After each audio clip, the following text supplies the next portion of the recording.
These things just took over me. Just took over my whole body. So I can't even see no more. I'm calling my black woman a bitch.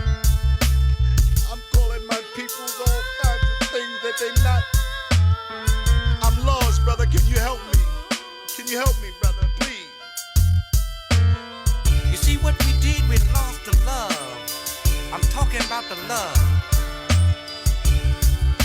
The love of your mother. But brother, check this out. I still don't understand, man. I'm all high off this shit, man. Well, what I'm trying to say, my brother.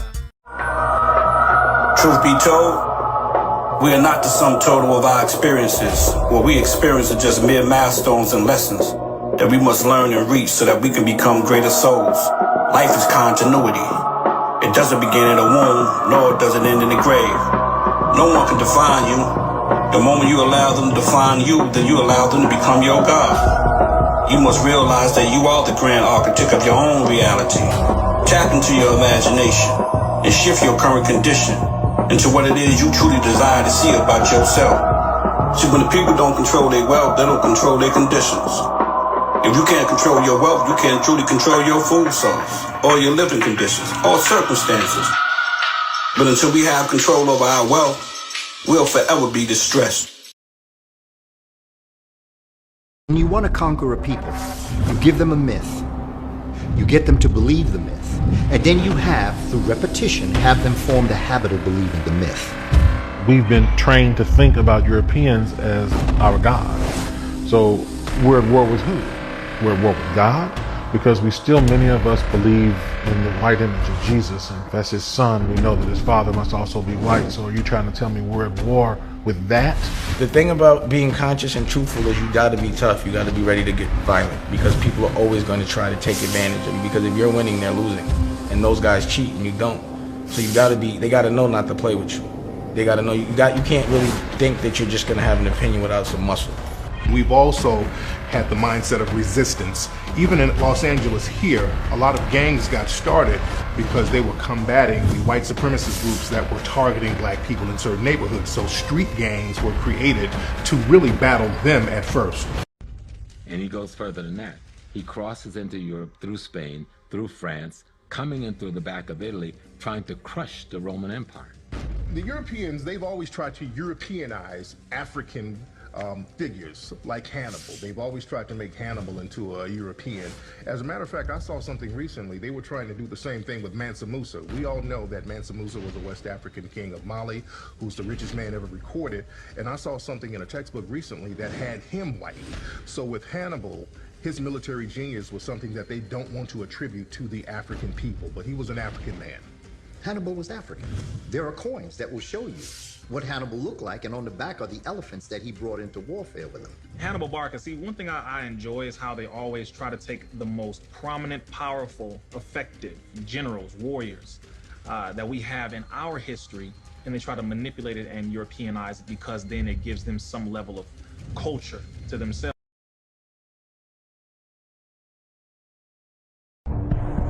The Olmec problem was the European scientists, after finding it, it was found by a little farmer who was clearing the land for him to grow some maize and grow his corn.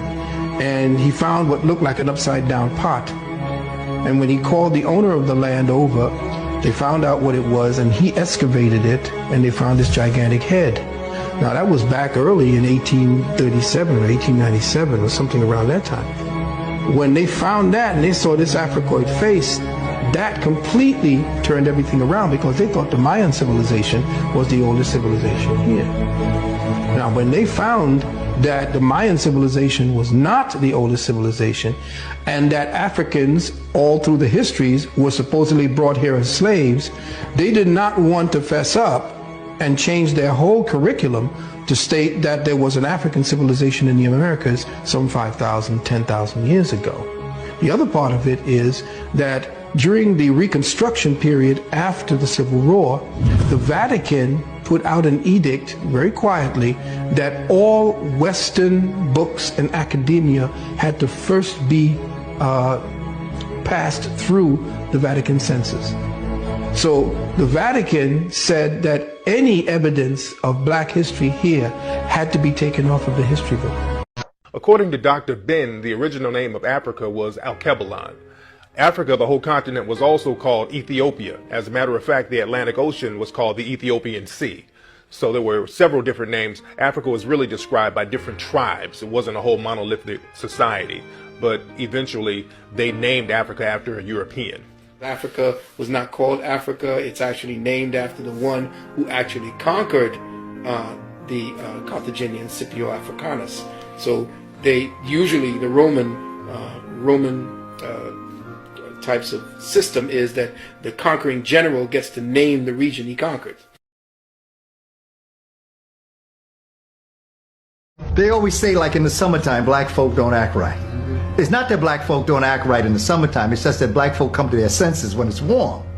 Because if that were true, Los Angeles would always be in an uproar. What happens is when you're in a warm climate in New York City, those memories are reinvigorated. Those ideas come together. You visit your family more often. You eat the fruits that you used to eat back home. You start to think. And when people try to dominate you, you start saying, wait a minute, no, psychologically we go back to ourselves when we're in the climate that we left. During the 1960s, there was something called the Long Hot Summer Riots. In 1967 alone, there were 100 and some race riots all around the country. So Lyndon B. Johnson, he put together something called the Kerner Commission to try to figure out what was going on, why these riots were going on, why were black people tripping like this so hard, because black people normally wake up during the summertime. We feel a sense of our naturalness, so a lot of black people would wake up during the summer. So they wanted to figure out why black people were rioting at this time so much. So the Kerner Commission came up with the natural answer: black people were fed up with racism. But the government was basically like, okay, look, we've always been racist, so that ain't it. Why are they tripping now? So there was a guy named Moynihan, Senator Moynihan, who was also a sociologist. He came up with a theory, and he said basically, after the Civil Rights Act was signed, America kept making all of these promises to African American people that the government knew they weren't going to keep. They kept telling black people they're going to get equality, equal housing, equal jobs, fair this, equal that. And they knew they weren't going to keep these promises, and black people were getting frustrated and upset because those promises were not being met. So Moynihan came up with a solution. He said, let's put together a public policy called benign neglect. And benign neglect basically means, look, if we don't promise black folks stuff, they won't expect nothing, they can't get mad. So this benign neglect public policy is in place to this very day, and this is why African American issues are never discussed on a national level. And they talk about minority issues as if that's synonymous with African American, and it's not. Up until 1700s, all the medical books on surgery and general medicine in Europe was written in Arabic. Isn't that extraordinary? All of the major universities of Europe, where the physicians and the scientists and the teachers were all studying, was in Spain and Portugal, run by the Africans that the West call Moors. And the reason the West keep emphasizing them as Moors, they don't want you to see that this is the same African we got enslaved that gave us all the wealth of knowledge that allowed us to enslave you. Only when the enslavement of Africans started to produce wealth for Europe, that this notion of color racism began to become a reality. Most of the great saints of Europe are black. Almost every church in Europe have a black Madonna and child. Saint Calogero was another patron saint of Italy. He was a black man. They have a statue of Saint Benedict that was made in the 1700s. There's another bust carving of Saint Gregory that's in a museum in Germany. There's statues of Moors and African people all over Europe to this day. Whites have long hair, blacks have short curly hair. What is the reason for that? Black's hair, your follicle, my follicle, is not round, it's flat, like a ribbon. So you know how Christmas you rub your hand on the ribbon and it curls up? Well, that's the way our hair do. White hair is like a soda straw. It's round, so it hangs. What is the purpose for that?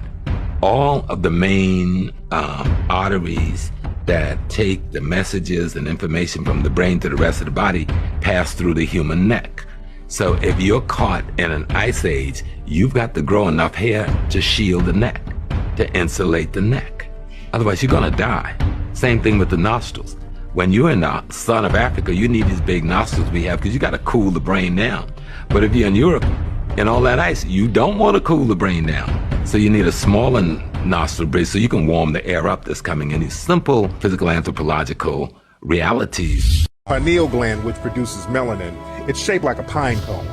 And the origin of the word pineal literally means resembling a pine cone.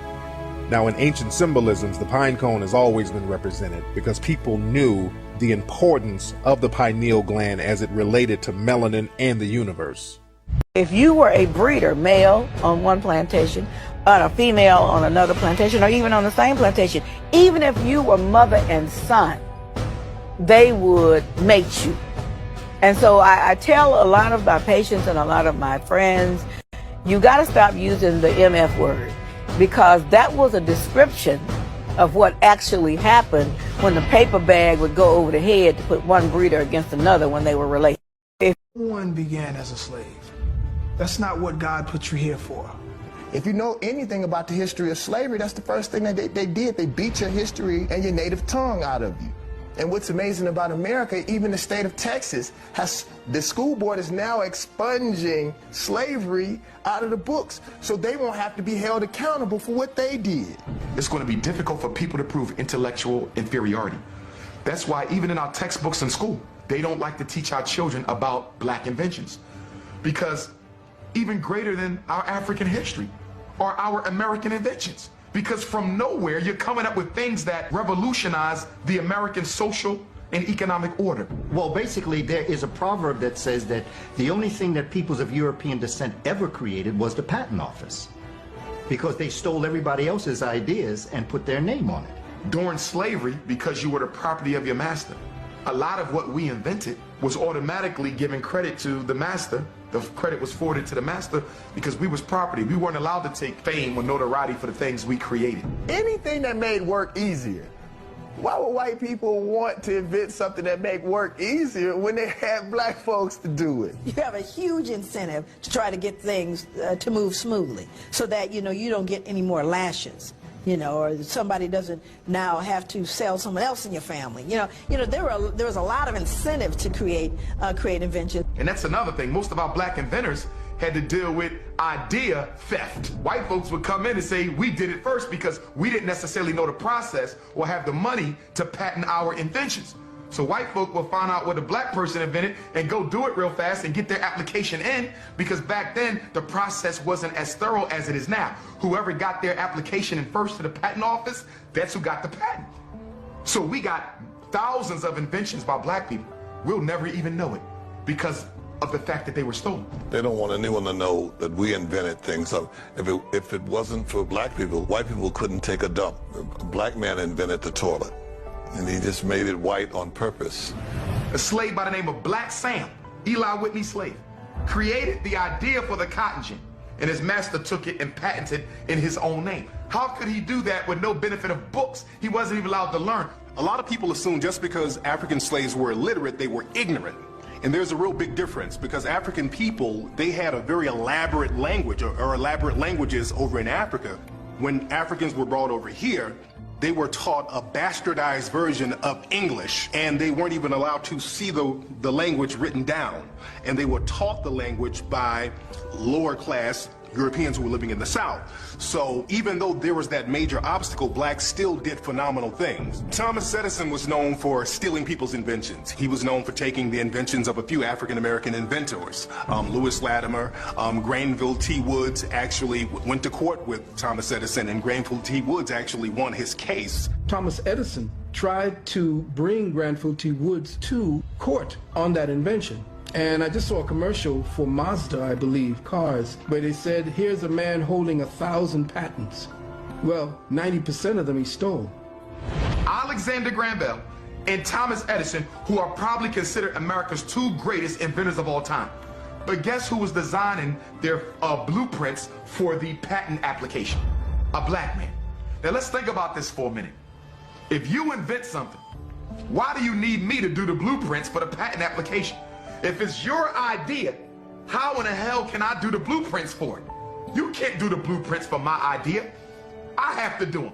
So if Latimer is doing the blueprints, if he is your chief draftsman and he's doing your blueprints for your patent application, Alexander Graham Bell, did you invent the telephone, or did Lewis Latimer invent the telephone?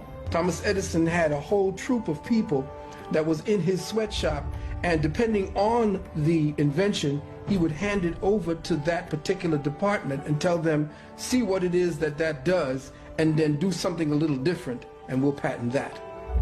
And when he took Granville T. Wood's information and tried to make it his own, the court said no. The watermelon in black people stereotype, that came and that was popularized by Thomas Edison. Around 1890, Thomas Edison put together this Nickelodeon reel, and there were these African-American men who were joking around, shucking and jiving, and kind of mugging for the camera, and they were eating watermelon. And Edison filmed this, put this out, and the general public saw this, and they said, okay, African-American people must really love watermelon. And right after that film came out, thousands of postcards and all types of memorabilia flooded the market of African-American people eating watermelon. So that watermelon stereotype was popularized by Thomas Edison. A lot of people don't know there's an African-American male who is significant, has patents on the first major computer chips that made computers operate. Other inventors that we don't know about, essentially, who they call the father of the internet, was Philip Emeagwali, a Nigerian man who essentially created the connection for quantum bits of information so that multiple computers could actually communicate with one another. During slavery, and this is well documented by white people, many of the masters, when they were sick, did not call for the physician. They called for the big mama on the plantation, and she would come with her medicine bag that didn't have alcohol and rum. It had all types of things that she made from the herbs that she had planted. Some of them said, I don't want the doctor. Bring me the witch doctor, that voodoo woman who I own. Africans took what they brought from Africa, which would be a ground hockey, and all they did apply the game to ice. When the British were fighting the United States, there were African slaves or former slaves assisting the British in fighting the U.S. When the U.S. won and the Britons lost, many of the African Americans were sent to British colonies in West Africa, and many of the African Americans were sent into Nova Scotia, Canada, and they formed what we now know as hockey. They started to play this new game called hockey, which was something that Africans were doing in Africa. In ancient Kemet, there was a form of field hockey that they were playing, and they went into Canada and they created what we now know as hockey, and there were actually black Canadian hockey teams in the early sport of hockey that a lot of people don't know about. And there's a great book about that called Black Ice that talks about the early inventors of hockey who were men of African descent. Leonardo da Vinci, Galileo, you know, all of them studied with African people. They didn't come up with this. And when people talk about Leonardo da Vinci, the only question that I have as it relates to Leonardo da Vinci is, who was his teacher? Who taught Leonardo da Vinci brain anatomy? Who taught him about the airplane? Who taught him this? Tell me who was his teacher. They can't tell you who the teacher is, because if they told you who the teacher is, they would have to tell you they were black.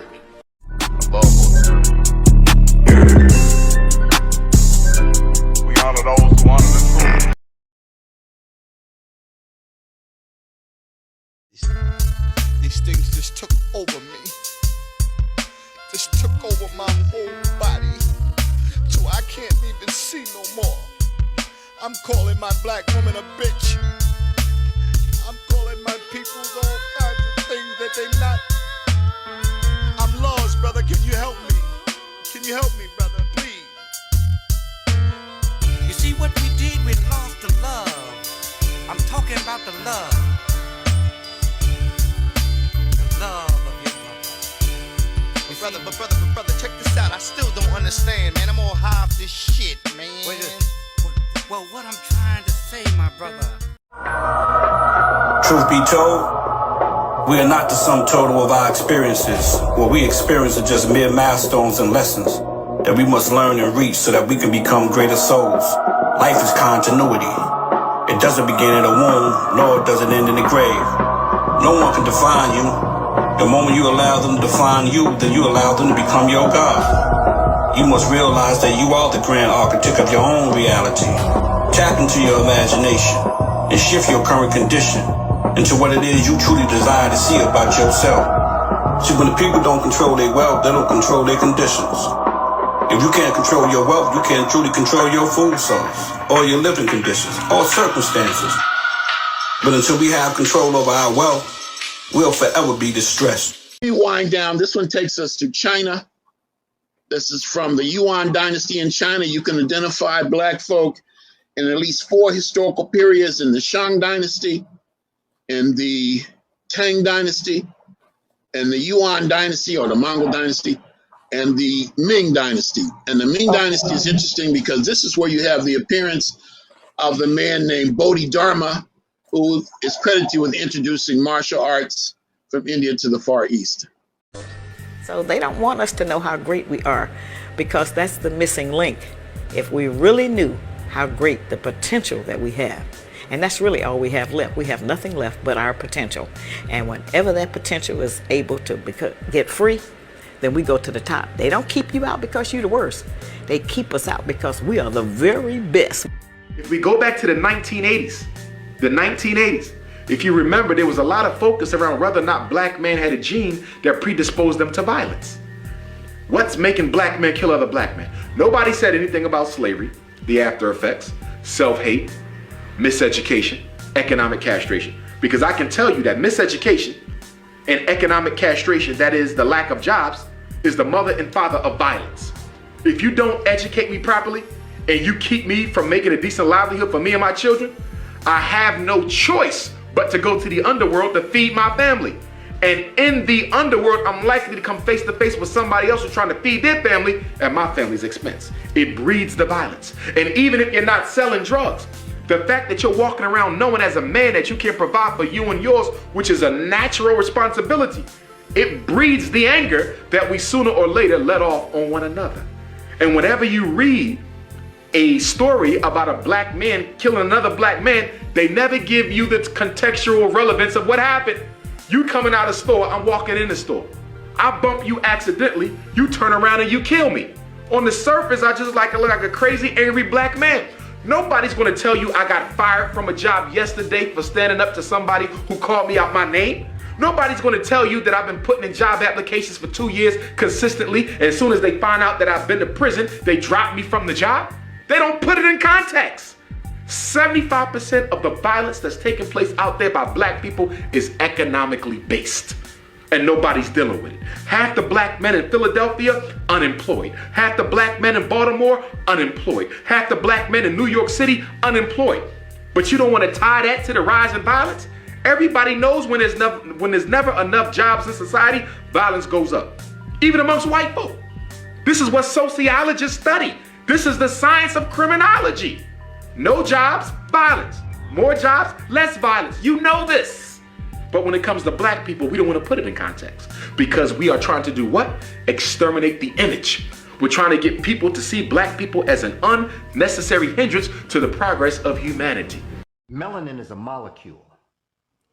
And the concept of melanin is, it is black in its nature. And we find it in the cosmos, we find it in the heavens, we find it in water, we find it in land, we find it in everything that exists. The sperm of the male and the egg of the woman, they're both layered with melanin, so that when the sperm penetrates the egg, there is a melanin explosion. And that melanin helps to formulate the fetus within that egg. And that fetus is literally coated with the melanin substance. And that melanin substance then goes on to form the brain and the central nervous system. So every human being begins with a melanin explosion. And the more they dig, the more black they find the people, the culture, and the civilization. When they went to Mesopotamia to try to find a civilization that preceded Kemet, what they found was black folk. So they stopped digging. They're afraid. George Reisner from the Boston Museum of Fine Arts was considered to be one of the foremost authorities on civilization in Kush. And when Reisner was excavating in the Sudan, when you talk about the image of Christ, it is important that we no longer ascribe to the European image of Christ. Why? Because the brain is an associating organism. It stores everything as pictures. And because it is associating, if you force feed an African child that Christ is white, because the brain associates, as that child begins to grow, the brain will associate white Christ with white people. And so if white Jesus is God, then white people must also be the gods of humanity. Today, Queen Elizabeth II is the head of state of the great nation of the Hebrew Covenant called Great Britain.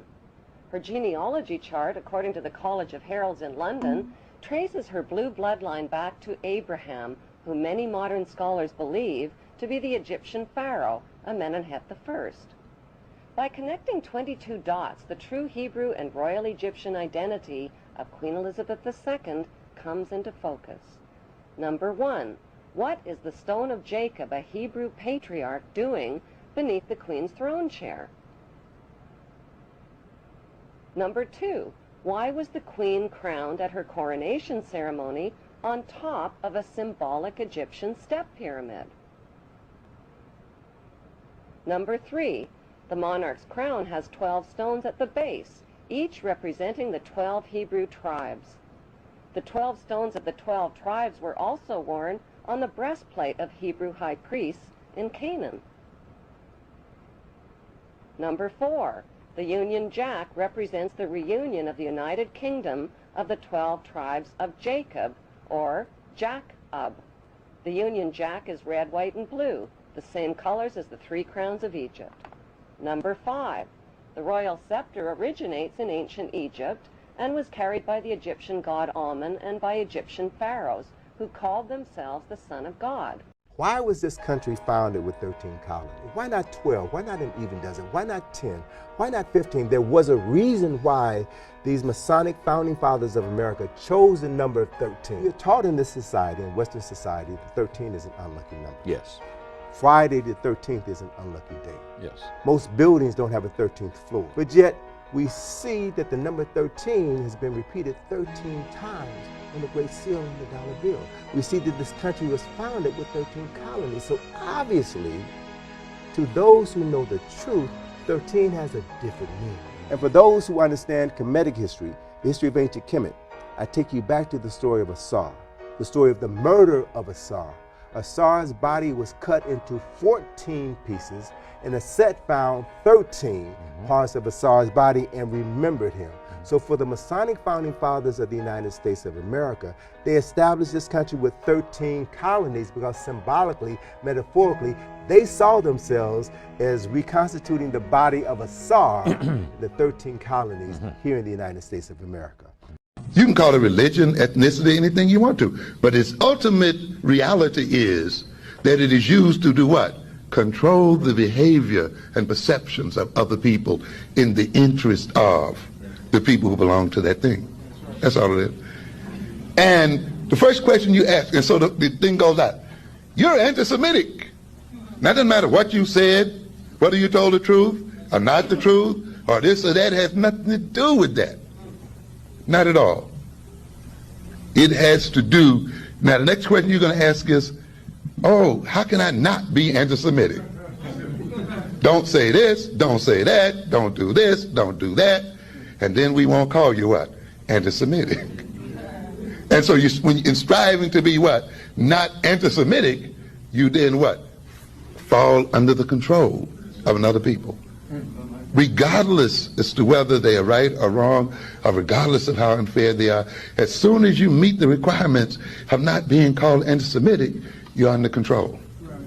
And yet here's a people that's less than 3% of the American population, less than 1/10 of 1% of the world's population, who through the use of that term and through the throwing of that accusation can manipulate whole political and economic and social systems. And then they're the first ones to tell you that you shouldn't talk in terms of race. Okay. What we've also found is that we have misunderstandings about body shapes and face shapes, etc. The African has 6 faces. They don't all look alike. They may all be black or brown, but they have all sorts of faces.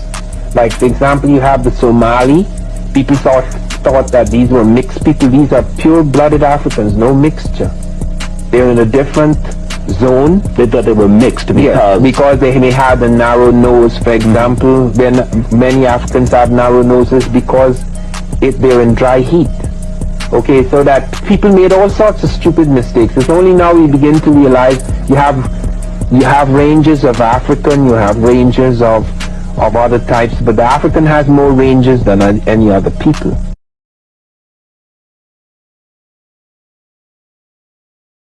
We're the only group on the planet that allows, you know, some other group, culture, whatever, to come in and take our dollars. And I'm not blaming them. That's common sense. They're serving our community.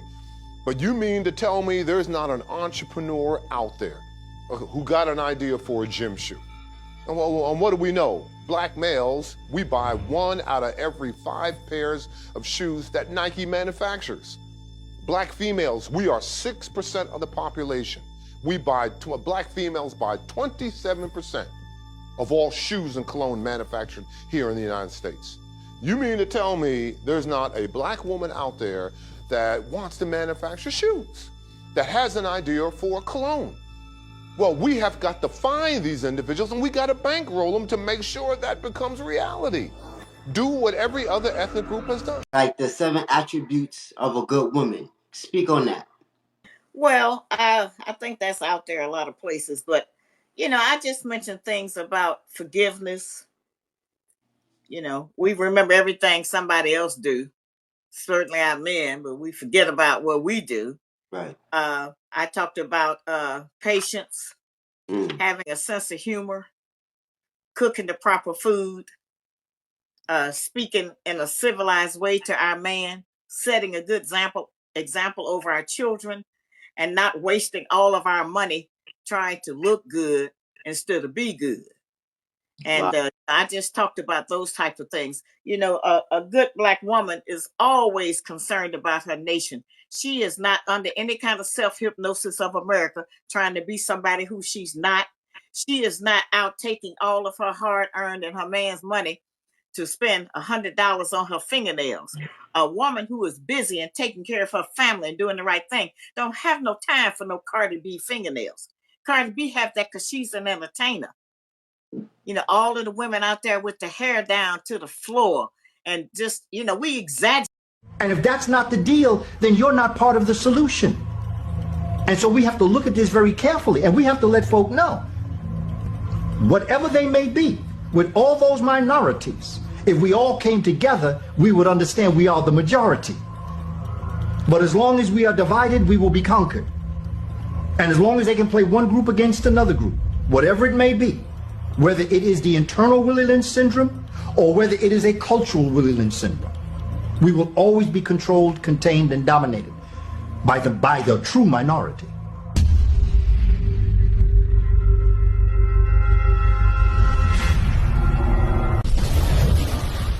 We went from formal enslavement, emancipation, and so black people thought they were free.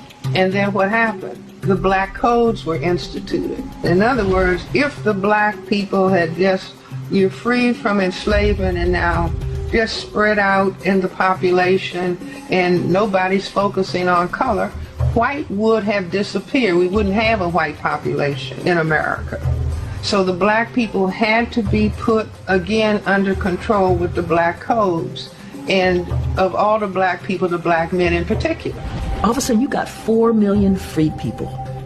And the southern plantation owners are sitting there looking like, who's gonna work my land? Who's gonna build these bridges? Because the war was fought in the South.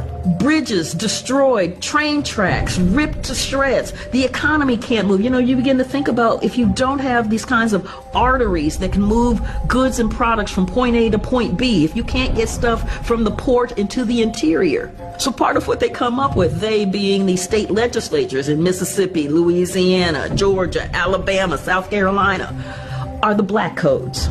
There was a congressional statute that was passed right after the end of slavery to deliberately control the black population. They wanted to keep the population at zero growth. Since the end of American slavery, there has been a deliberate plan to try to reduce and eliminate the population of Africans that come in this country. That's precisely why when immigrants escape from Cuba and Haiti to come to America, the Cubans are allowed in and the Haitians are sent back. See, the problem with us is they don't know what to do with us. You can't send us nowhere else. Anybody else can be sent home. They say, why they let the Chinese come in here and buy up the country? Because when they get tired of them, they can send them back. Okay? They get tired of the East Indian, they can send them back. They get tired of the Mexican, they can send them back. But the Africans, you built this. You are the only non-European in this country who has more of a right to be here than he does. So you just can't say, well, we sending all y'all back to Africa. You can't, because we the original American as well. So since we can't get rid of you that way, we got to come up with other more clever strategies to reduce your numbers and control you. If you're an older black person, you'll remember when you were a kid, your parents would always tell you to get home before the street light came on. That was a rule in the black community for years. That rule came from the sundown rule. That was like this unwritten policy for a long time in America where black people were not allowed to go to certain cities around the country or be in certain towns after 6 o'clock. When the street light came on, black people had to be out of these cities or you could get lynched, killed, arrested, or whatever. There's a great book about this called Sundown Towns by a guy named James Lowen. He talks about all of these cities around America that had these unwritten sundown laws, and they literally had signs saying that black people don't let the sun get down on you here in this city. And this was all over the country, not just in the South. A lot of people think that the South just had all of these racist laws, and a lot of these sundown cities were in the North. And what they're designed to do, they serve multiple purposes. One is to keep the black community in place. It is to know that at any time you can get got, and that there is nobody coming to rescue you. The sheriff's not coming, because sometimes the sheriff's in on it. The state's not coming, because the state's like really cool with that. The feds aren't coming, because the feds are like, well, this looks like a states' rights issue to me. And besides, we don't want to get involved in that. Nobody's coming to rescue you. You've seen those famous pictures where you see those kids, those children smiling at some black person, man or woman, being burnt and lynched. That's unforgivable. That's insane. It's a form of insanity. It's airborne. It's a sickness. But what spectacle lynchings were, they were an event, and they would announce the lynching. They would order special trains because, everybody wanted to see this lynching. And so they could get people to the lynching site. They'd sell tickets and they would announce it in church, so they're reading the announcements. Oh, and so on Easter Sunday, we're going to have da-da-da-da-da-da-da-da. And on Monday, right after Easter, there's going to be a lynching of a Negro. Special tickets will be sold. Be sure to bring your picnic baskets. Concepts of pick a nigger becomes picnic. They would have festivals, and the entertainment was to kill a person of African descent. This is who we're dealing with. W.E.B. Du Bois talks about, he was writing this letter to the editor. He was really upset about something, and he's walking down the street to hand this letter in, and he looks in the window, the storefront, and there are the knuckles, Sam Hose's knuckles, a black man who was lynched and dismembered. His knuckles are on display as a kind of wonderful trophy. Look what we have here. And this is when Du Bois is like, oh, this is deeper than I even thought about. It goes back. The Romans had a thing about putting African people on wood. They called it crucifixion.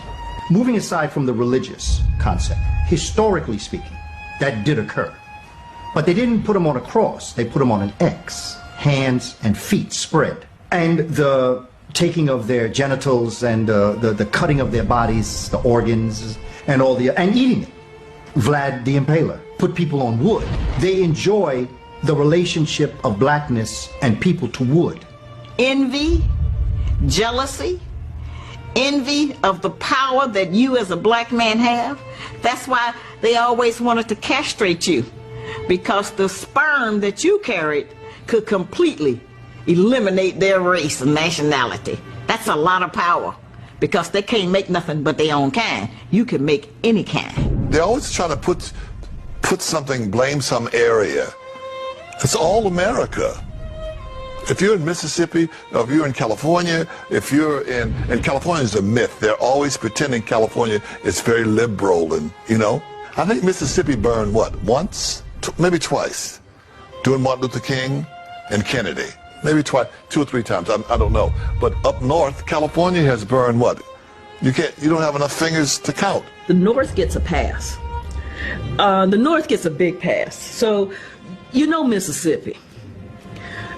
But, you know, you think about what King talked about when he went up to Chicago and hit Cicero, Illinois. And he's like, ooh, this is worse than Mississippi. What's making these people so powerful? Family. I destroy the family, I destroy the empire. So they sold your mother one way and your father another way. They destroyed the family. That's what destroyed Africa. So we had to build family. A black man and a black woman in love, raising a healthy child is the most dangerous thing on this planet. We're looking for a gun. The gun is the relationship. The Rodney King riots. The cops arrested 18,213 black folks. They couldn't account for 10,000 of them. That's what happened in New Orleans. Remember when you saw those helicopters? They were picking up all them black babies and taking them up in the helicopter. And my husband and I sit there and said, we wouldn't have sent our son with them. I don't care who they was. We'd all died in the water together. We wouldn't have sent our baby up there. And they never got a bunch of those children back, as we all know. Organ harvesting in Africa, it's a business. In fact, they've set up so many sophisticated places around the so-called third world where there are nations like France, England, New Zealand, Israel. All these places now are looking in the impoverished areas because mostly in these impoverished areas like Brazil, places in South Africa, right here on this continent, wherever there's poverty, there's crime. And wherever there's crime, you know there's a lot of deaths and there's a lot of shooting. They are killing black people for their organs. Think about it. Organs are the only commodity that people must have to live that you cannot buy in a store. So if I am sick and I need a heart, I can't buy that. And we know all the problems with the fake hearts. That they can give a pacemaker to a bad heart. But what about when the heart needs to be replaced? You gotta find a match and it ain't none on the donor list? And I'm worth $50 million and I could care less about We are developing epidemic levels of the effeminization of young black males. I say the pants sagging down is just a subconscious invitation for homosexuality. You see, it's revealing the buttocks. See, so the pants are getting lower and lower and lower. The next step is to step out of the pants altogether. And so you step out of the pants, you're going to put on a dress. The black men are destroyed. Then the black people are gone, and we have the state of genocide. We are electromagnetic. The sun is electric. The earth is magnetic. We are electromagnetic. If we don't pray, if we don't meditate, the connection between heaven and earth becomes disconnected. We are the conductor. Think about it. When we pray, and I'm not going to be religious here, I'm being spiritual here. When we pray, prayer is a form of commune with the divine and with nature. And so, if you were to do a visualization, when you pray, the light comes into your body through your crown chakra, and it goes through your entire body and it nourishes you.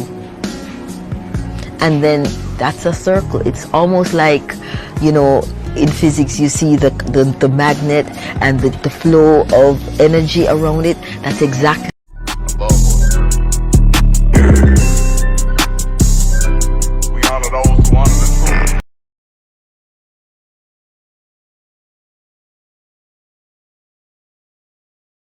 Speaking of the Hidden Colors movies, you, in my opinion, are responsible for introducing to the world to a lot of the people that we know now. Yeah. That are, you know, the people that we look to as, you know, influences in the woke community and all of that. Like, how was your vetting process in finding these people? Did you have one, or did you just let them come to you? I looked out for them. When I first started doing Hidden Colors, the way I was going to do it at first, it was just going to be me on film talking about history. And the film was going to be called Secret. So I said, that might be a little too rough. That's a mixtape. Yeah, that's a mixtape. Yeah. I said, Secret. Taking over the Underground Railroad. You did. Harriet, I see you. DJ Kunta. For real. So I said, I want this to play in school. So let me be, you know, because if you look at the Hidden Colors films, most of them, we don't do a lot of profanity in them. Hidden Colors 5, we do a little cursing in there, but most of them is very clean because I want them in schools. So I said, let me change the name. Let me call it Hidden Colors, and let me get a lot of scholars that I study, that I like. A lot of these scholars were popular on the underground scene, but they just kind of almost retired to a certain degree. So I started getting some of the people that I loved and respected, like Dr. Frances Cress Welsing, who's a genius and who's very underrated. And we're doing a lot of things paying homage to her in our museum because she wrote a book called The ISIS Papers that really broke down systematic. A lot of black people are afraid to not have a white liberal person or a white mommy, white daddy hugging you. Everything is going to be okay. See, with the white conservatives, they're like, y'all blacks go over there and do you. The white people want to be all up gentrifying your neighborhood and all this stuff. See, black folks are so used to being around white mommy, white daddy. The thought of white mommy and white daddy not being there anymore, that's scary to a lot of black people. Oh, what am I going to do without a white person helping me? So when we start talking about reparations and tangibles, black folks understand if we start getting reparations checks, white people are like, okay, y'all go build on your own. And a lot of black people are scared of that because they don't have confidence in themselves and they know they want to get that check, trick it off, and then go back to the job. No, we're supposed to be business minded. We're supposed to be community minded. We're supposed to start talking about getting these tangibles so that we can build our own communities. And that's scary to a lot of. It's terrible, you know, about just where math came from. You know, all of the pictures that they've shown out of Africa, they've never really educated the Americans, white or black, about what really goes on in Africa, what some of the cities are really like. And that we're not running around over there with Tarzan, you know, and when they show anything from Africa, even down to today, they pick the worst scenes, the most terrible situations, you know, and they show those. But we have a proud history. But of course, what we did in Egypt 5,000 years ago, or what we did in China 35,000 years ago, is of no benefit if we don't understand what to do today and how that would help us to survive. We discovered the clock. We did discover the wheel. Black man has never been a caveman. You've never been in the cave. There's no history of it. You've ever been in a cave. We discovered mathematics and the alphabet and writing and all of those great things that they have built a foundation on, that they came and got and took back to other countries. We don't know what Africa would be like without the white influence. We don't know what it would be like without the Rockefellers and De Beers and all of them. We don't know what Africa would have been like. We do know that there were greater places in Africa other than Egypt, which is the only one they let us know about. Concurrently and simultaneously during the Pyramid Age, there are great things happening in West Africa. But we very seldom. There are nations known as Dar-Tichit. Dar-Tichit is now, would geographically presently be located where Ghana is. We had the Nak culture, which is where we today would call Nigeria. We have the Monomotapa Empire in what today we call Zimbabwe. There are over 300 stone structures in southern Africa. And then you have that great structure in the great Zimbabwe that shows a direct relationship to the Grand Lodge of Luxor in Egypt. You have Puanit, which is in today's Somalia, Ethiopia. You have the Kush empires that are simultaneously happening. When Hatshepsut, the great Pharaoh king, although she was a woman, she was a Pharaoh king, sitting on the throne of Kemet, her cousin sits on the throne of Puanit, or what we call Somalia. There are great things happening historically across the African continent. You have the kingdoms of Kuba and Luba in Central Africa. Mansa Musa was the king of Mali in the 1300s, very wealthy brother. During the dark age of Europe was going through a dark age, Africa was thriving. It was the gold capital. Mansa Musa was considered the wealthiest man on the planet at the time. Mansa Musa had a very well-known pilgrimage to Mecca, where he went to Egypt and went to Mecca and went through Egypt, and he gave out so much gold it threw off the Egyptian economy. In today's terms, Mansa Musa gave away what would be the equivalent of $100 million in gold. The African was the first race to circumnavigate the entire globe. All over Africa, all over the world, the peoples of color that they call Africans, Alkebulanans, we were all over the world. So to say that in Ghana they had the Ashanti, They had, I mean, all over, we had powerful dynasties, so innumerable we couldn't even name them. Because remember, we had hundreds of thousands of years, and that's the secret. They cut us off at 6,000 because anything beyond that they could say is mystery. They could say is myth. So when you control the information, which is essentially what they've learned to do, under the Vatican they have about 6 to 8 miles of storage space that have all of our artifacts, and the Virgin Mother being black, all of the faces. We have to take apart the layers that are actually constructed in the lie. They're layered. For instance, you have a discipline in academia called Egyptology. Now, what is Egyptology? They say, well, it's the study of Egypt. Well, no, it's not the study of Egypt.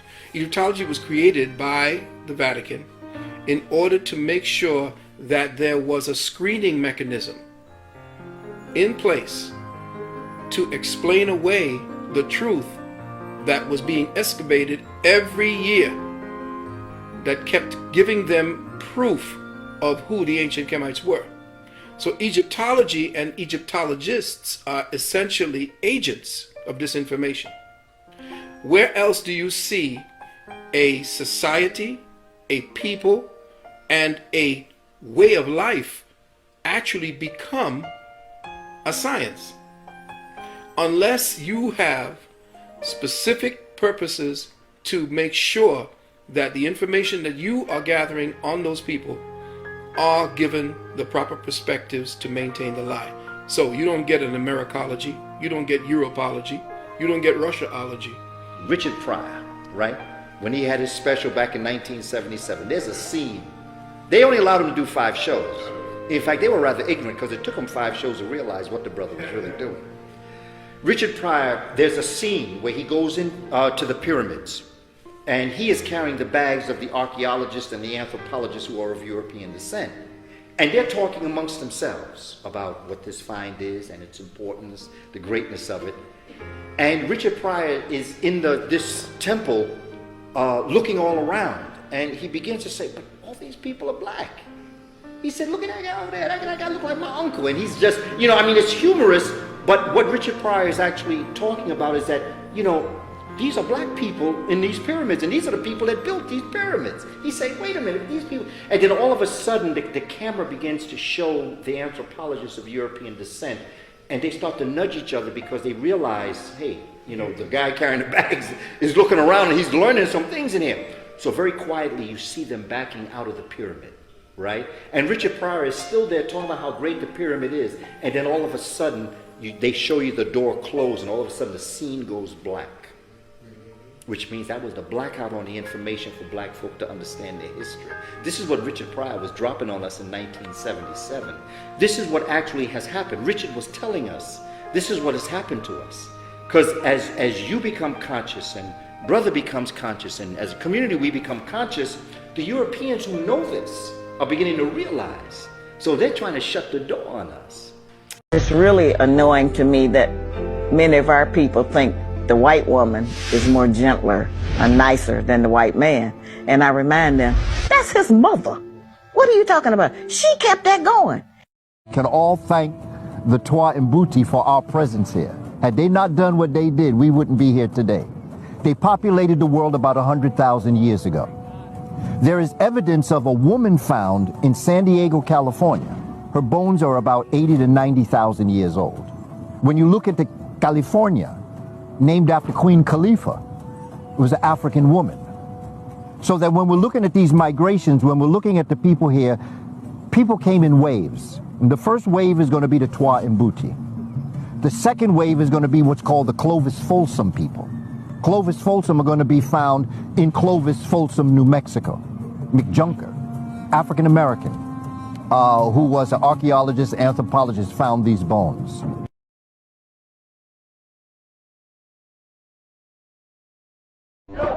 It's easy to sit up somewhere and talk with black people about black people. But it's not so easy to have to sit up and look at white people's face and talk to them about white people. Now that's what I know. See, white ain't a color, it's an attitude. and you can add big bucks to their attitude. My mom used to say, you darker, work harder. But the darker you are, the harder you have to work, the smarter you have to be. Folks were breastfed on racism. Breastfed on it. If you're talking about a problem in the world and you're not dealing with white supremacy, you ain't talking about the problem. There's never been a real dialogue in America about race, because whenever we start to talk about race, the conversation will venture into what's wrong with black people. White people did whatever they wanted to do to black people. So what are the rules?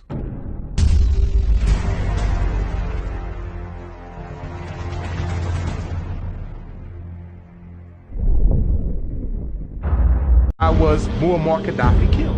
Muammar Gaddafi was murdered because he, along with the other African heads of state, were about to bring into existence Africa's first central bank.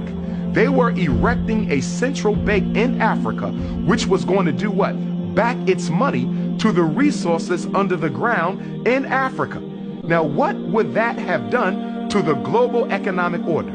Remember, the United States dollar isn't backed on any natural resource. The British pound isn't backed on any natural resource. The Canadian dollar, the European Union, their currency isn't backed on any natural resource because Europe doesn't have a lot of natural resources. Africa does. So if they would have been successful in creating a central bank of Africa, coming up with a unitary currency, and then backing that currency to the material wealth under the soil, they would have bankrupted every other economic system in this world, from America to Europe to China. That was revolution. And that's why Muammar Gaddafi had to be assassinated, because he was about to help the African heads of state eliminate modern slavery and neocolonialism from the continent.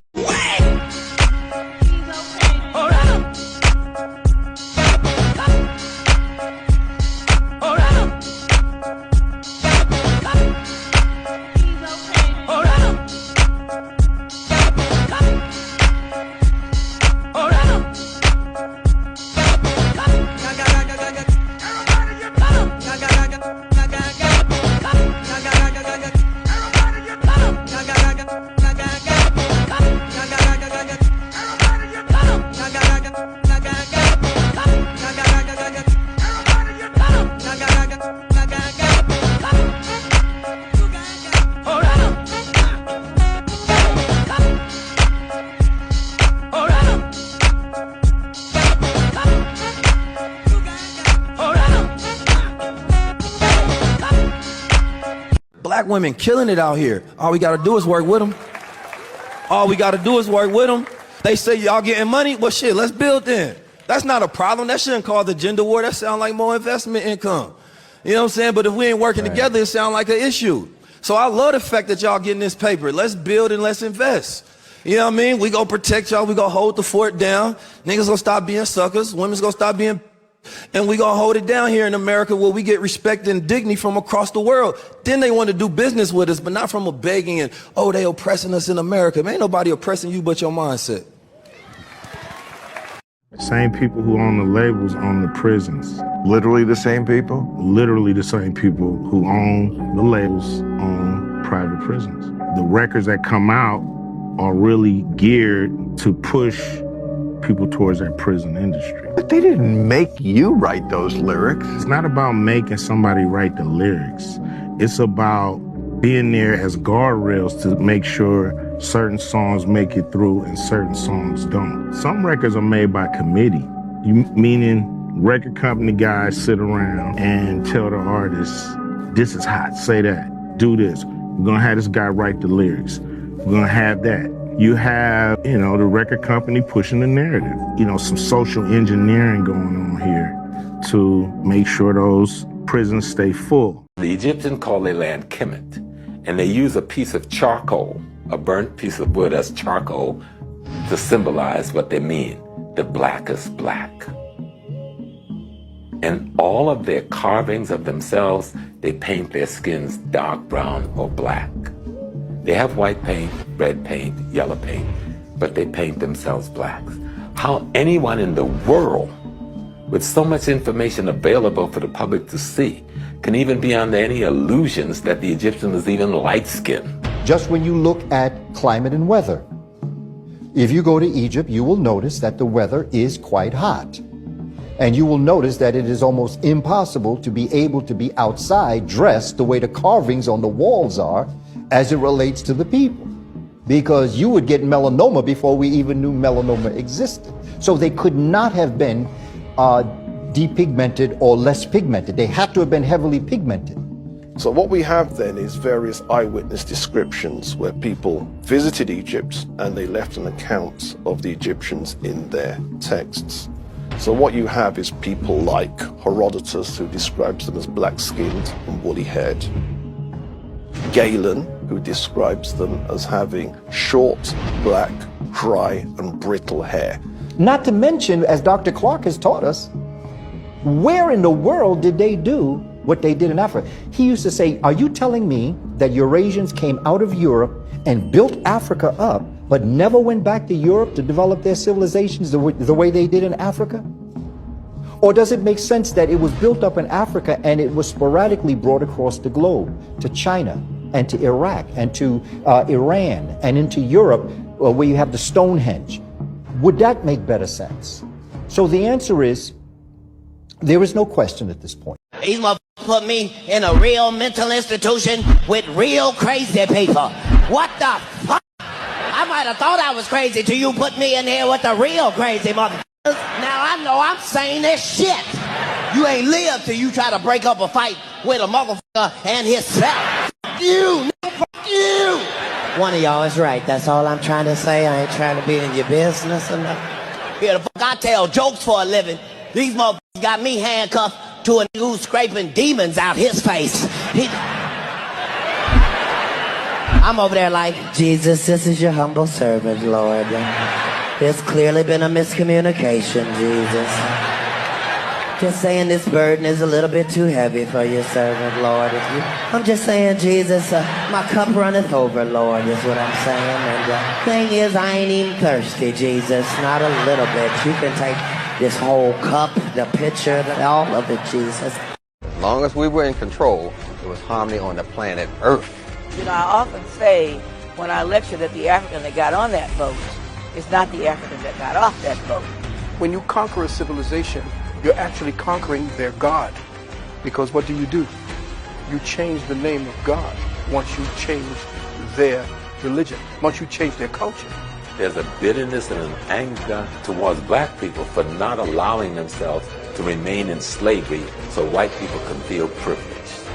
White supremacy is the only religion that isn't a religion. However, it is the most powerful religion on the planet.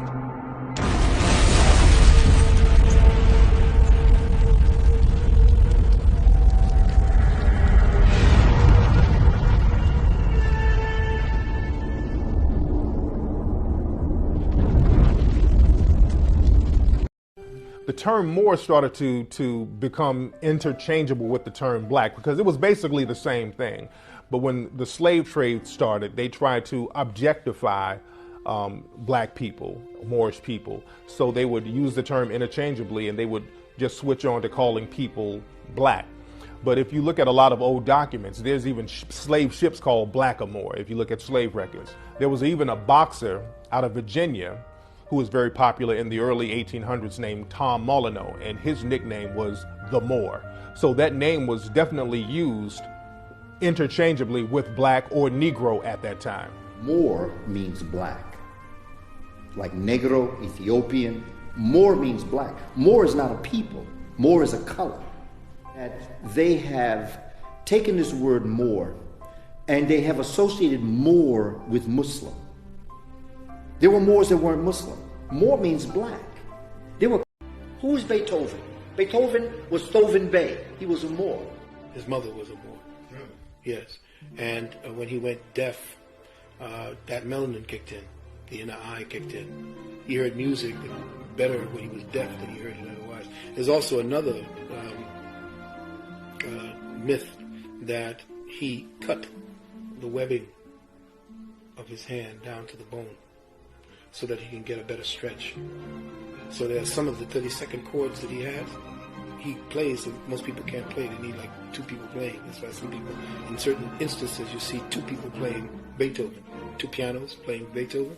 That's because of what he did when he stretched his finger. Beethoven was called a Moor when he was growing up. Beethoven, there's a book about him called Beethoven's Hair because people were so infatuated with the texture of his hair. So that African bloodline runs. A lot of the so-called ministers and preachers and different people we got out here, they're not teaching you to worship God. They're teaching you to worship them. God don't need money in that way. And there has never been a God recorded that lived in high riches like all of the people that say they represent God do today. In fact, when you really are strong in your faith, you don't even want a lot of material things as proof that you are in contact with God. You know, the blessing is survival. The blessing, the supreme blessing, is peace, which is something we don't have. We have a global problem of systematic racism. And whenever we try to talk about racism, we always deflect into what's wrong with the black community. And we never talk about the real issue of racism and the real thing that drives racism, which is systematic white supremacy. And that's something that's never even spoken about publicly. White supremacy is a system that was set up to be designed to dominate people of melanated descent. And that's really what it's all about. So the symptoms of racism, which is economic deprivation, the prison industrial complex where black people are being funneled into that system, police shootings and police beatings, all of these are symptoms of white supremacy. People who are classified as white are the global minority. I think in the minds of some people in the dominant white society, in order to survive, we have, and I'm talking like a person who's a white supremacist, we have to dominate these people of color in order to survive. And that's been a problem for the last 500 years. You gonna take 40% of my paycheck in taxes? Most definitely. And then after you tax my check, you gonna tax me on anything I spend with the money left from my check that you already taxed. Oh, you getting it now. You this close. You this close to getting ready to chase the American dream. So let me get this shit straight. Bitch, you gonna tax my whole check. Give me what's left. Then I'm gonna spend that on something. And you're gonna tax me again for spending money that was already taxed. And after I buy something, I have to pay taxes on that. Or else you're gonna take it from me because I didn't pay taxes. Yes, and if you do that real hard and just pull up on your bootstraps with all your might, you'll make it in this country. Bro, that sounds like some fucking bullshit. If I gotta pay taxes on anything that exists forever, anytime, always, every day, or else I fucking get my shit took or go to prison, do I own anything? No, y'all don't own shit. It's just a big lending system. We own everything and we just sell you the illusion that you got something. You don't have shit. Miss a tax payment, I'm taking that shit. Miss another one, I'm taking your fucking life. You're going to prison. Don't like it? Leave. Bruh. They will try and lock you up, drag your name down through the mud, afraid of all that you'll become, 'cause that's life here in America. To survive must now be taught to more young men. We must expand, get more pupils. We don't protect, we don't value, we don't even support them. See, the building of a new nation begins with the woman, because the mother is the first teacher of the child. The message that she gives that child, the child gives to the world, so we have to be very careful.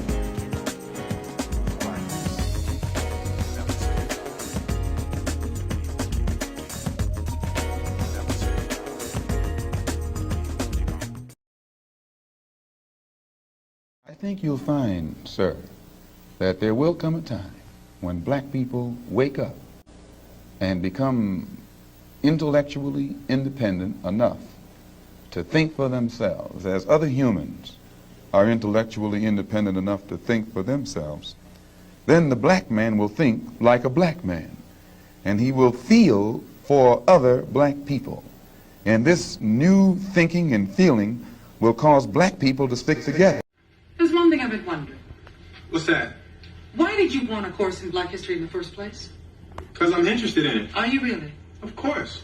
Well, you didn't seem too happy about all the work I was giving you. I mean, weren't you the one who said that if you were really interested in something, you'd study hard? And Viv, I read the autobiography of Malcolm X 3 times. And that makes you a serious student on black history. But that's a very important book. Well, baby, you can read that book. You can wear the t-shirts, you can put up the posters, and you can shout the slogans. But unless you know all the history behind it, you're trivializing the entire struggle.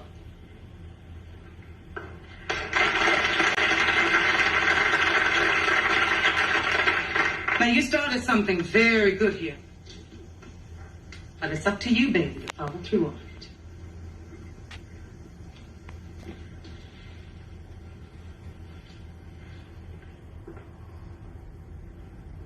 If you have food in your fridge, clothes over your body, a roof over your head, and a place to sleep, you're richer than 75% of the world.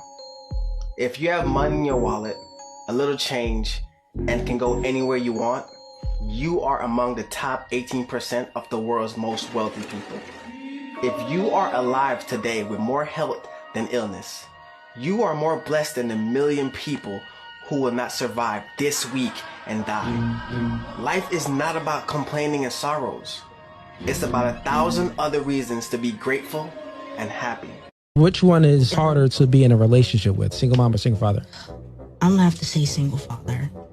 A single mother, wouldn't you say she's looking for that man to step in as a provisionary at some point, meaning that he will have to provide for those kids at some point? Some point. Like he would have to show some. Okay, now so take that, right? Would you say the same thing for the single father? Would he look for that woman to come in and to provide tangible things from that woman? Would he look at her to provide that? No. Okay, so think about that, right? So since the woman looks for security value naturally, whether she got a kid or not, she looks for security. And in order to get that security met, the guy has to provide. Right. But vice versa, on the single father, he's not looking for that girl to come in and to provide. So wouldn't you say it's harder for a guy to date a single mother because he has to provide something? Not only that, let's say this, right? Wouldn't you say that he has the bulk of the responsibility with zero authority when it comes to the kids? Because if the kids is acting up, don't talk to my kids like that. Oh, don't hit my kid. That's my baby. Oh, don't do this. So he has all the responsibility of raising these kids, but no authority. And guess what? Responsibility without authority is slavery. Wow. Yeah, you're speaking. Hip hop changing from positive to negative was not a consequence of history. It was not a circumstance of history. It was nothing that just happened on its own. It had nothing to do with the changing of the times. It had nothing to do with that. It had everything to do with the fact that there are people in this particular society who wants to see us exactly where we are. I believe it was JT, the bigger figure, who said the label executives came to him and said, yo, brother, we need you talking about guns and whores. You know what I mean? That's right. That happens. I've been in those meetings. Young Buck, he has a song on his album that talks about police terrorism. The label said absolutely not. Jimmy Iovine said absolutely not. You cannot put that on the album because it might create an atmosphere that might put police officers' lives in danger. Right. So they took the record off, but they let him keep the other 14 songs on the album that talked about killing black youth. So this is what we're dealing with. We're not dealing with a circumstance or consequence of history.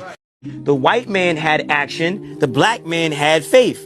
He gave us faith. You believing of a man in the sky to come that never will, and then you believe in a man on the ground that wants to put you in the ground. And all the while, he was taking action. You praying all this bullshit that, you know what I mean, broke Muslims is? You going to church on Sunday, you ain't getting $1, and the white man is building empires because he's taking action and you're waiting for faith. But they tell you faith without work is what? Dead, right? So now when we go from faith and we say, okay, I'm not... Apply the work to the faith. Yeah, but now forget faith. I'm not asking God for shit. God already gave me what he was supposed to give me. He gave me neuromelanin, breath, organs, and limbs that work. So hey, I'm not praying anymore to God. I'm gonna pray. I'm gonna pray to myself. I'm gonna say, okay, body, okay, left foot, okay, I'm praying to my left foot, I'm praying to my right foot, I'm praying to my left hand, I'm praying to my right hand, I'm praying to my elbows, I'm praying to my shoulders, and I'm moving, and I'm like, okay, now, let's take action, buddy, right? This is the kingdom that I have. This is an army that God has given me. Thank you, I'm grateful. Right? I have gratitude for receiving this blessing of life. Now I'm going to take action with the life that God gave me. I'm going to amplify. We're going to end this right here. Yeah. Ladies, you got to start taking some responsibility for your own miserable life. If you over 25 years old, you still walking around here talking about niggas ain't shit, bitch, you need to grow the fuck up with your irresponsible ass. What you meant to say was all the niggas you fuck with ain't shit. That's right. You need to figure out what it is about your pussy that keep attracting ain't shit niggas. Might be ain't shit pussy.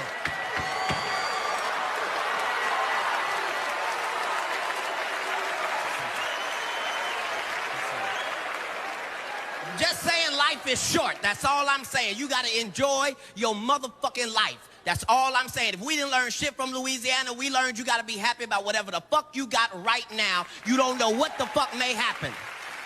That Louisiana shit, that shit changed my whole fucking life. I ain't never seen nothing that goddamn sad. This gangster niggas in L.A., them niggas in Louisiana was gangster than a motherfucker. You can be gangster in good weather. These niggas was gangster in 99 feet of motherfucking water. Nigga, how is you swimming and keeping your pistol out the water at the same time? Nigga.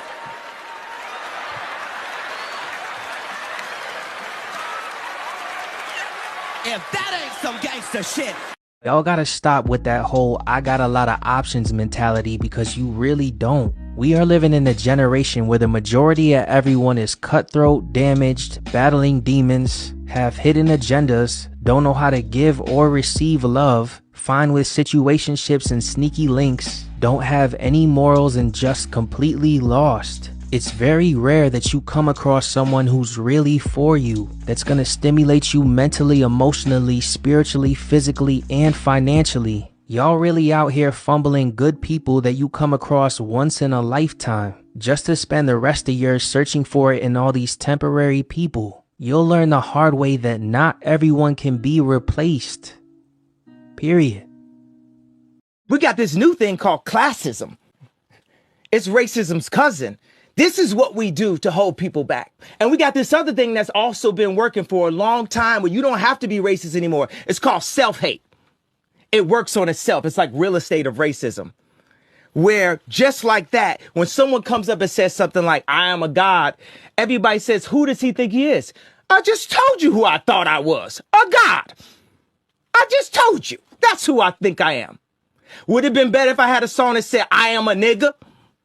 Or if I had a song that said, I'm a gangster. Or if I had a song that said, I'm a pimp. All those colors and patinas fit better on a person like me, right? But to say you are a god, especially when you got shipped over to the country that you're in and your last name is a slave owner's. How could you say that? How could you have that mentality?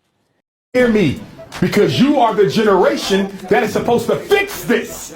Slavery stole from African people the natural, God-given desire to control your own destiny. Do you realize we're the only people not concerned about controlling our own community? We're the only people not concerned about controlling our own destiny. As soon as the Chinese show up on the shores of America, soon as an Arab shows up on the shores of America, soon as an East Indian shows up on the shores of America, they build in their own community. They're looking for a piece of a city to call their own shops, their own businesses, their own import, export, and all we want to do is look good. Half y'all in here, soon as you get your student loan check, you in New York City shopping because you want to look good. Tell me I'm wrong. I don't care if you're from Belize or the Bronx. You want to look good. Looking good is more important than having power. The day that the black man takes an uncompromising step and realizes that he's within his rights, when his own freedom is being jeopardized, to use any means necessary to bring about his freedom or put a halt to that injustice, I don't think he'll be by himself. I live in America where there are only 22 million blacks against probably 160 million whites. One of the reasons that I'm in no way reluctant or hesitant to do whatever is necessary to see that black people do something to protect themselves, I honestly believe that the day that they do, many whites will have more respect for them, and that there will be more whites on their side than are now on their side with these little wishy-washy love thy enemy approach that they've been using up to now. And if I'm wrong, then you're a racialist. The story of Superman is Egyptian. Wow. They stole that from Supergirl and Superman. All set. Heru is Superman. Same story, same everything. These motherfuckers take everything. Black folks, honestly, first of all. Wait, I never knew. Yes. Here's even worse. The Egyptian story. It's Superman comes from Africa. The it's first, the same. but the first story. Let him finish. He gets power from the sun. Yes. His he was his father. It's the sun god. The sun god. Ra. It's the same. Ra is the sun. Dude, I read it. It's crazy. Wow. And it's coming up. All of this information is coming up. The X-Men it's about Martin Luther King and Malcolm X. It's Magneto against Professor X. The same one has a certain philosophy. One for assimilation. It comes from it gets real fucking deep, dude. Wow. They take, I don't know if they haven't, I don't know, listen, I know this is going to get some fucking, some comment. I don't know if white folks created anything themselves other than fucking stress and pain and decimation and fucking, You got women, right? You got some women, like real shit, that hate black men. You hate everything about me. I'm a god, I'm beautiful. I walk in some rooms and I get around certain black women and I start talking, they can't stand me. Good. Bye. Black men are the only race of man that gets publicly disrespected by their women. When you come around as a black man and you know who you are, and you know you're the leader, you know I'm a god. She's a goddess. I'm a god though. I'm the original man. I'm him. Black men need to have confidence. Listen, you know how beautiful you are? You know how beautiful you are? You know how beautiful you are? You know how beautiful you are? I know I look good. I'm not sitting here, bye. Shorty, there's a door that way. Beat it. When that woman is argumentative and she want to talk, and every 5 minutes she want to get a word in, let her go. Don't beat on her. Don't catch no cases. Let her go. Literally let her go. You ever heard this slogan? Happy wife, happy life? You ever heard that? That's not true. Exactly. Happy man is God's plan. You can be intelligent and still be tough. Because I read comments like niggas just think we soft, or because we speak about positive things. Don't get it fucked up. Niggas is still demonstrating. You know, pardon me calling myself a nigga, but I got to talk on terms that they can understand. Niggas is still go there. Niggas can still squabble up. We live in the shootouts. We live in the jail, county prison, all that. Niggas is still with the bullshit. Don't get it fucked up. But we not looking for it no more. We not promoting that no more. But if it got to go there, it'll go there. But we preaching to be better. Because we see where that led. Nowhere. Failure. That shit ain't cool, bro. The companies is lying to y'all. These rappers is rapping all this shit. Most of these rappers is bitches. They're not doing it. Let's talk about it. Because I done been around enough of them niggas, and they nice as fuck when they come around. And they looking at you like you the big bro. They not taking half the drugs they rap about. Let's Future talk say about he don't that. even do perks. He don't do none of that stuff he rap about. He don't do He it. got all you niggas doing perks. Yep. And he don't even do them. Yeah. That's a lot of these niggas. They just doing it for profit. That's what I said. What's the point of gaining the world if you selling your soul to get it? They selling out their own people for $1. And I told some ladies one time in this deal, Women Evolve, I think it was. I said, let me show y'all how to find the perfect husband. And of course, you know, a room full of ladies like, woo! He finna tell me. And they start pulling and pulling and pulling. Yeah. I said, I need you to make a list of everything that you want him to be. Make a list. Everything I want his credit score to be 850. I want him to be making $200,000 a year. He got to have his own house. I want him to be well groomed. He got to be well rounded. I say, make everything on that list that you want in a person. Do it. Put it all on there, everything, and become the list. See, we're not willing to become the list of what we want. Ooh. See, you just want a bunch of stuff, but you're not willing to become a bunch of stuff. Hip-hop has been around for 50 years. Not a single hospital, not a single school, not a single bank, not a single supermarket, not a single distribution company. How can we call hip-hop a blessing to the black community when that type of money being made off of our culture and the community doesn't benefit from it at all? So you come to the community and give out a few turkeys. You come to the community and give out a few pair of sneakers. You come to the community and you throw a couple parties. And in exchange for some damn turkeys and chickens and some sneakers, You push death and destruction on our children for a living, and we're supposed to be okay with that because you dropped off some clothes and some turkeys. It's not acceptable. Until hip-hop begins to be a blessing for the black community, hip-hop is an agent of white supremacy. And then the rapper will say, well, we didn't invent violence. You're right. You didn't invent violence. There was gang banging before hip-hop. Okay, there was drug dealing before hip-hop. There was black on black crime before hip-hop. But let me tell you where hip-hop is guilty. Hip-hop glamorized it. Hip-hop glorified it. Hip-hop put a spotlight on negative aspects of black culture. In the 90s, all the main hip-hop stars were rapping conscious. So there was the Brand Nubians, it was the Poor Righteous Teachers, it was Ice Cube, it was Arrested Development, it was X-Clan, it was Queen Latifah. Black was in. So whenever the enemy seen that, wait a minute, this is not just some mumbo jumbo over top of some stolen instrumentals from jazz beats. This hip hop thing really has sway over people and can shape and mold public opinion. They can create a revolution with this rap. So they seen that as the dominant artists had an alliance with consciousness and the nation, they seen a transformation taking place among black people. Black people wasn't eating no pork. X caps everywhere, African medallions everywhere, brother and sister. Everybody was talking about struggle, freedom, independence, doing for self. And they knew that they couldn't allow that to remain in existence. So they hijacked conscious, inserted gangster. Now you got drill and selling dope, womanizing and abusing, and verbal pornography is the new style of music now. Why? Because they know music is the most effective teacher on the planet. Ain't nothing more effective of teaching than music. The minister said this, he said, one good rap song is worth more than 1,000 of my speeches.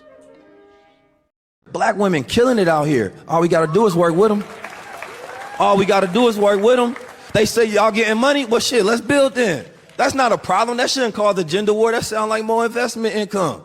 You know what I'm saying? But if we ain't working together, it sound like an issue. So I love the fact that y'all getting this paper. Let's build and let's invest. You know what I mean? We gonna protect y'all. We gonna hold the fort down. Niggas gonna stop being suckers. Women's gonna stop being, and we gonna hold it down here in America where we get respect and dignity from across the world. Then they want to do business with us, but not from a begging and, oh, they oppressing us in America. Man, ain't nobody oppressing you but your mindset. 300 years ago, there was no biracial or multiracial. If your father was white or your mother was white, you were still African. See, this is a modern thing, this whole multicultural movement. You never had that. Frederick Douglass was never called biracial. He was never called multiracial.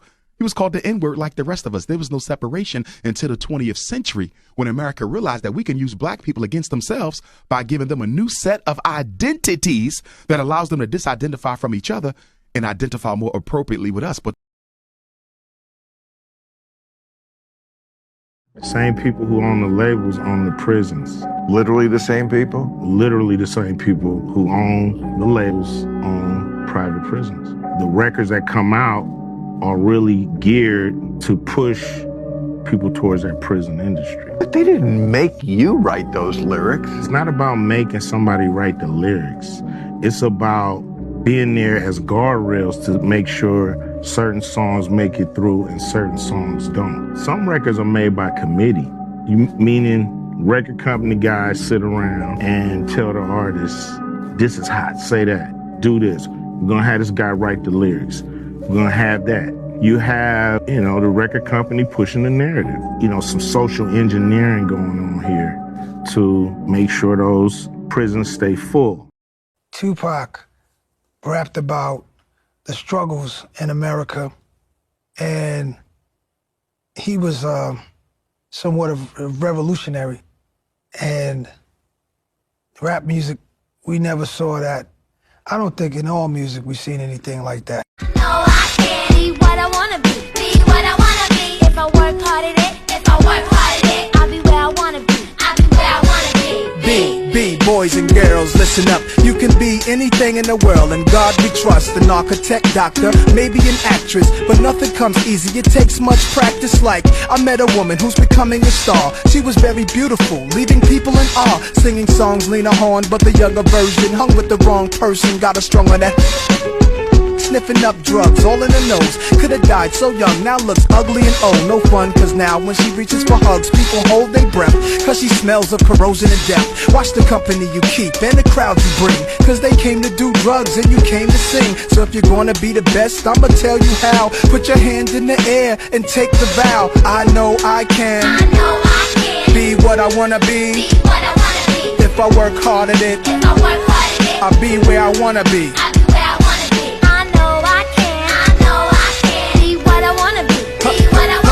If I work hard at it, I'll be where I wanna be.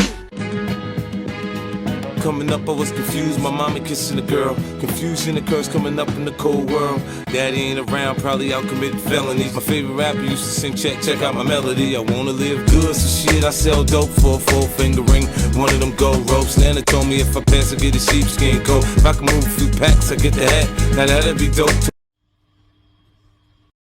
Actually, Granddad, Christmas is a pagan holiday, and Jesus probably hates you for celebrating it. There ain't gonna be no Scrooges in this house, boy. Look, Granddad, it's clear from the scripture that Jesus was not born in winter. The shepherds who saw the angels announcing his birth would not have been out in their fields in December. The Palestinian winters are too cold, if you believe in that sort of thing.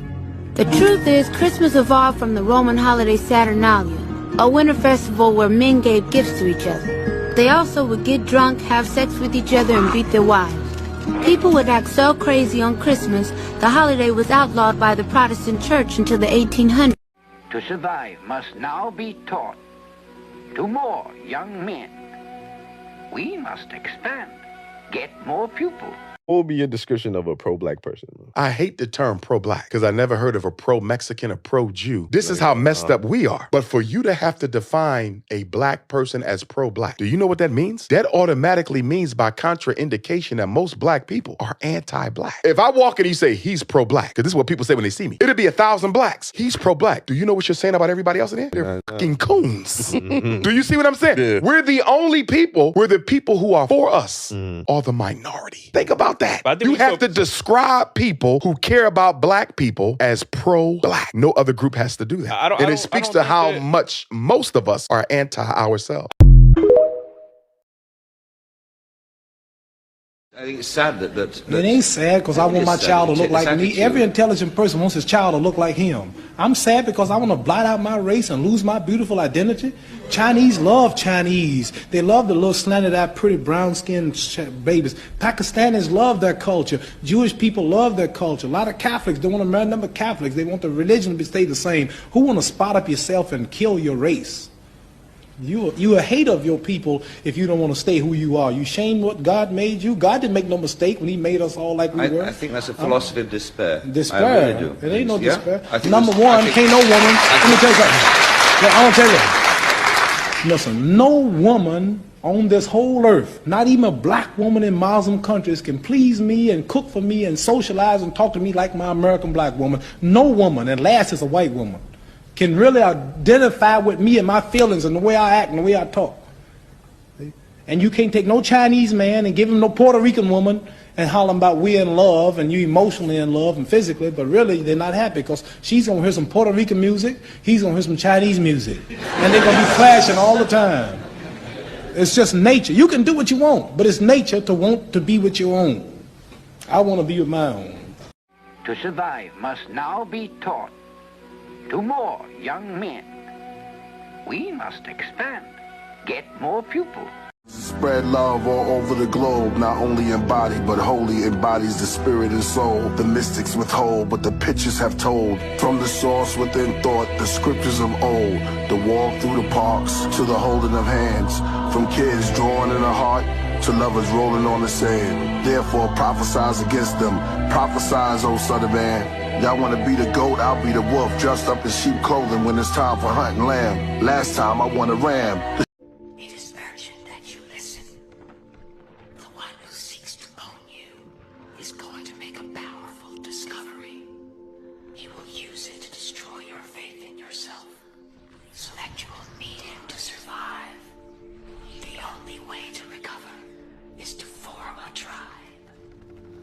I'm alone. I can do it alone. No, child. No tree survives alone in the forest. When one tree falls down, we all send food. For if one tree dies, the canopy is broken. Then all suffer the weather and pestilence that flood in. You will not survive on your own. What do I do? They are already coming for you. Remember.